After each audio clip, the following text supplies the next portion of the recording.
start off with saying maybe ban out the Nolan, force Onic to change things up a little bit, right? But they do not. Instead, AP Bren take the difference here. They're gonna put Few on the Novaria, still pick up the R-Lot. So we're keeping one, we're changing the other, but still, this is gonna force definitely a different draft than what we saw last time on the side of Onic. Do they continue to put Few up? I mean, do they continue to put Sans up front on their lineup? Last time they locked in the Novaria. Bruno is still open as well. Definitely a lot of options for the side of Onic. The Bruno definitely makes sense here, right? I mean, the matchup is going to be great for CW. You need to put him on a winning matchup, but the Terizla has been phenomenal in the last 2 games. And that's going to be the Guinevere locked in, right? So AP Bren, maybe the idea behind the Novaria pick was the fact that, hey, they already picked the jungler, Onic, right? There's no way they picked this Guinevere. Wow. But then Onic pick it up, and then they have to go Joy. They can't let this go. Yeah. It'll be banned out. I think they were willing to go into this matchup, right? You go ahead, you might be scratching your heads. Why the Nolan once again over to Onic while AP Bren decides, hey, we'll take Vision, we'll take the fact that Joy is open as well, and we'll match it up against each other.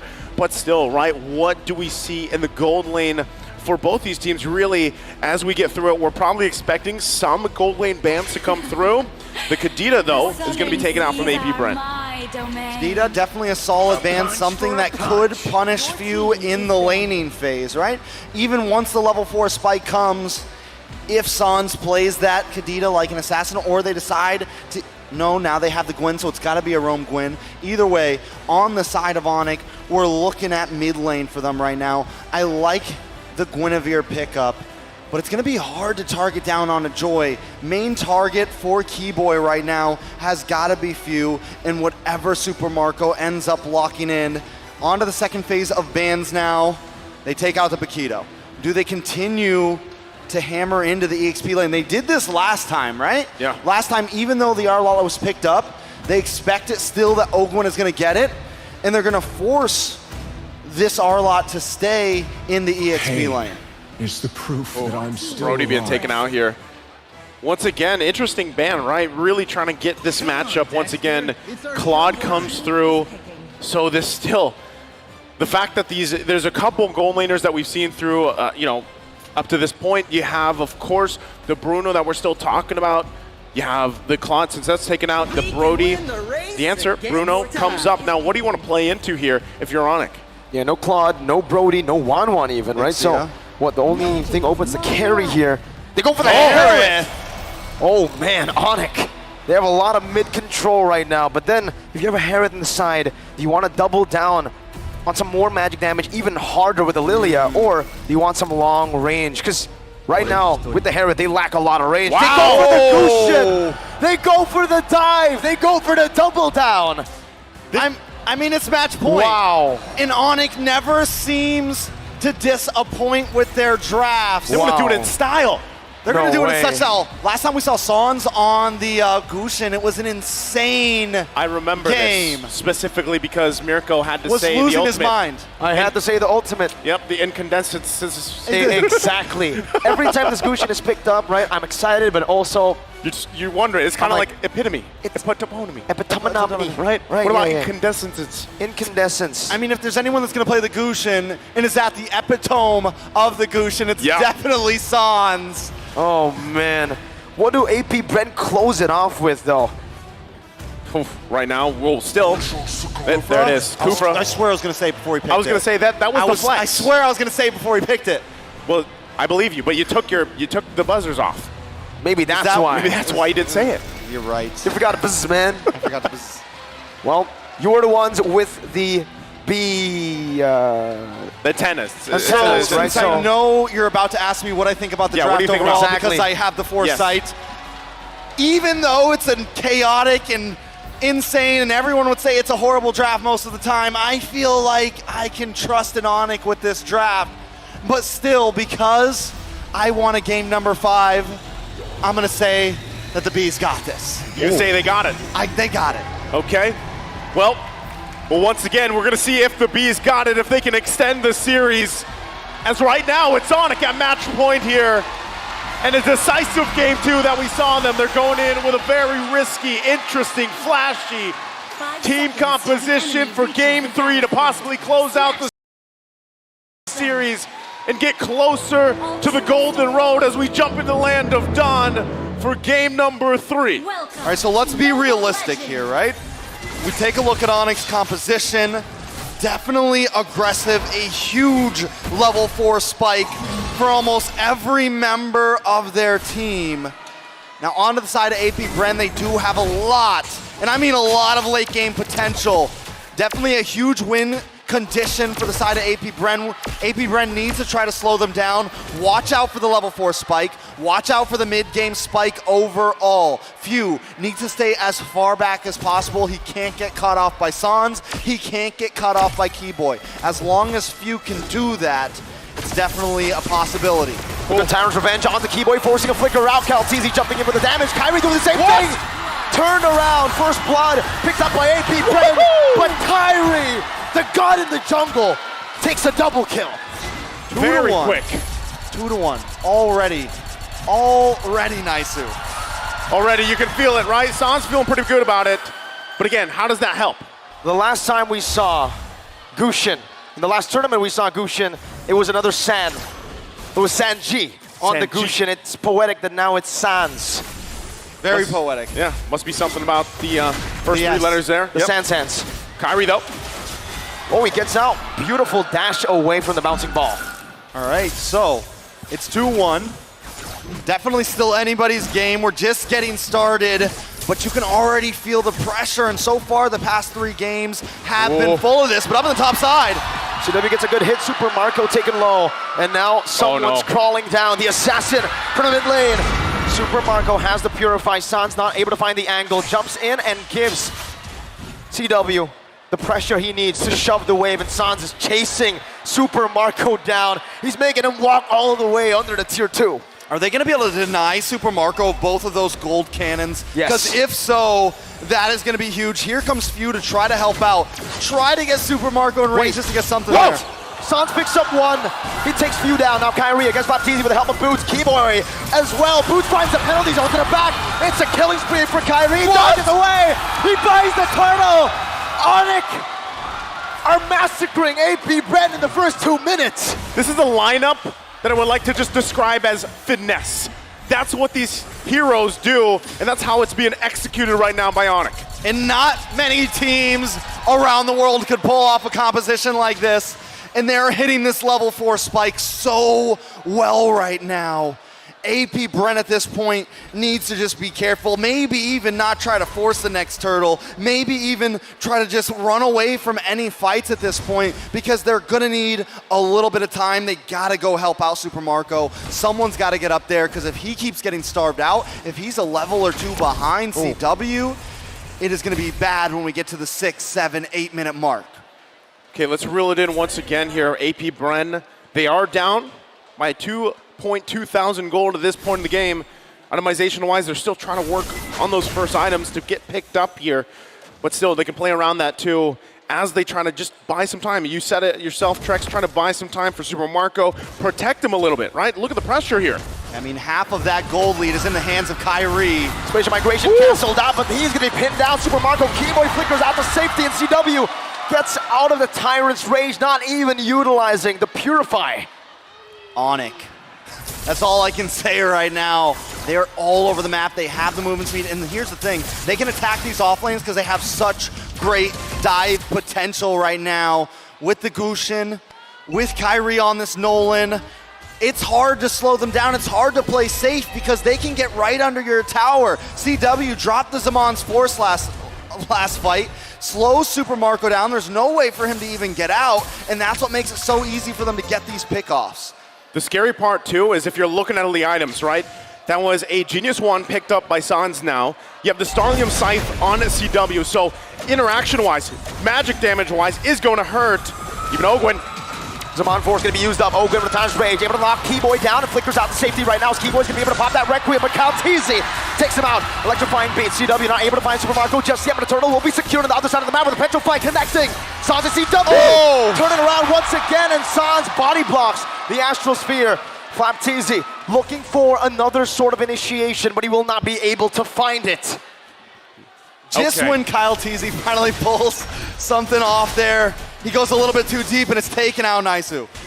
This is the, as I was saying, you know, Sans wasn't even part of the fight, but still you can see the damage potential with this lineup. Again, it does take a certain type of finesse to pull these heroes off, but so far, the interaction between them, it's building up, right? The power spike at this point in the game is clear, even given the situation. That's why, objectively, AP Bren, it's better that some of these turtles, they have just, let's give it up, let's go ahead and farm up as much as possible. But see this Super Marco having a difficult time just trying to find the gold right now. Violet Requiem onto Kyrie's damage, onto Ogun with a bouncing ball. Meanwhile, the other side of the map, CW gets picked off. It's a two-man dive in the bottom lane. AP Bren showing signs of life. I love how in some of those last two fights we saw, Onic isn't even worried about the bouncy ball. They're literally dashing right in it just to chase him down, dropping the Zaman's force. At this point, Onic, 3K gold lead, 6 minutes in. It's definitely a slightly slower pace than the snowball that they had last game, but they are just getting started. Hopefully in a minute or two, AP Bren may be able to hit some sort of spike. But look at the gold lead in the gold lane, over 1K into the hands of CW. Super Marco just completing his Haas Claws, just completing his first item. That is a huge deficit, and he's supposed to be the big damage dealer. He's supposed to be the one that comes into the team around the 7-8 minute mark and is able to unload. We are seeing him already rotate down. Ogwin looking for something. Turns Rage, Revenge as well, used up Boots. Flashback all the way in. Kyrie! Oh my goodness, the fracture from Kyrie. Just takes Super Marco out, he pops the Purify, but he's unable to get out of the burst. So again, talking about Super Marco being behind, this furthers it, right? It's getting a little drastic here. Oh, you lead. Violet Requiem, incandescent, CW executes Flapteasy. And Onic now are pushing their goal lead even further in this game. 3 turtles to nothing. Okay, back to it objectively. 3 now in favor of Onic. Goal lead building up here. You have to start to ask yourself, where is AP Bren going to be able to find the comeback for this, right? Given the lineup that they have, the Joy, who has slipped through the cracks for the most part, but really hasn't been able to utilize. M-Series Facts, by the way, total kills ranking. Kyrie has surpassed Carl Teasy's total kills in the M-Series. The Sky King is now ranked 4th with 201 kills. And you don't see that very often for a jungler anymore. He's been in 3 M-Series, right? Yeah, Onic PH M3, Onic with M4 and M5.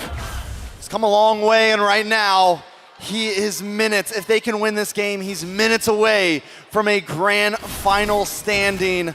Onic is hungry for this, and it shows in their gameplay. Now, look at the gold earned. Kyrie and CW just leading the pack right now. Few, Flapteasy, Super Marco sitting below almost everybody on the side of Onic. Taking a look at the items here. Once again, the biggest drastic thing that has to change here for AP Bren is allowing Super Marco to get where he needs to be. A lot of times teams pick up the Bruno because usually you have the 2 items, you have the Haas Claws, you have the Berserker's Fury early on, and you're able to build up, scale up really quickly. But this time, Onyx had the answer for that, right? They've really slowed him down.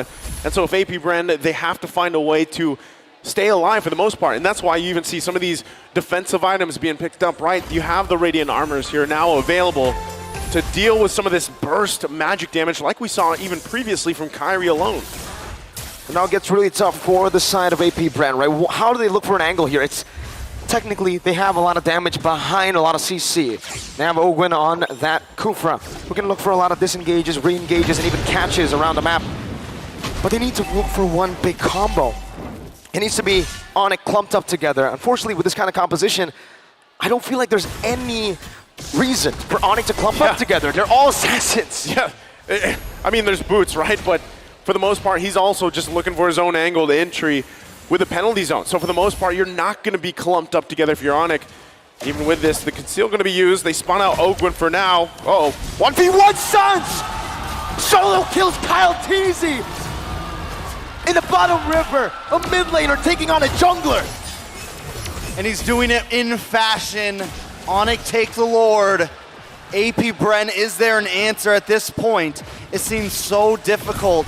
Oh, another knock-up. Spatial migration into the Violet Requiem, into everything to take Ogwin down. That's the tank. This is tough. Again, AP Bren, their backs against the wall here. It is only that first Lord. But when you're dealing with this type of deficit, terms of economy, especially in the gold lane, it's tough to buy more time. Even if Ogwyn lands the perfect rage and revenge setups combinations, do you have enough firepower to turn the tide of a fight right now? Holy Crystal being picked up as well. Turrets dropping after another as Onic gets prepped and ready to knock on the base turrets of AP Bren as they continue to take the resources. Here's the thing, normally this type of gold lead between two teams like this, it would still be doable for AP Bren. But when you draft a composition like Onic has drafted here that is just so hyper aggressive, normally the reason you don't pick heroes like this, the reason you don't pick the Gusion in mid is because it's such risk reward. It has such an impact. But now that they have gotten to that reward, they've been able to scale. They're 10-3, they're 9K gold ahead. That is a dangerous concoction against AP Bren. Take a look at San's build. He's got the glowing wand, and now he's even got the Winter Truncheon unlocked in just in case as a defensive measure. If he wants to go for that insane deep dive, he's gonna have the ability to help himself and get himself out. And of course, it's Sans here in front of the home crowd favorites, recalling and showing that finesse. The styling right there once again. Still, similar situation, AP Bren trying to find anything they can. You already saw the disparity. Oh! Boy. Spatial migration dodged away from, able to escape from the Tyrant's rage. Final slash, whoa, by Flapteezy. Not connecting onto anyone. Swing and a miss. Yeah, that was a whiff. Yep, tough one Call once how again. you see it. Call them how you see it, because that's the situation for AP Bren. Once again, backs against the wall, it's tough. The damage though from Kyle Teasy. Zaman forwards coming down, Kyle Teasy with that electrifying fates! Boots finds a penalty zone! And that might just be it with a violent requiem to take Ogwyn down. Only one member left standing. It's View. Oh my God, AP Bren, this could be it. With one last incandescence, the Sky Kings have the golden road open, set for them to make the one last leap. There's only one thing that can explain this. Di atas langit, ada Onic! Another brick laid on the golden road as they head into the grand final for M5. It has been 4 years since Indonesia has made it to a grand finals. Onic have gotten through it. The naysayers, the doubters, they've been trying time and time again, and finally they are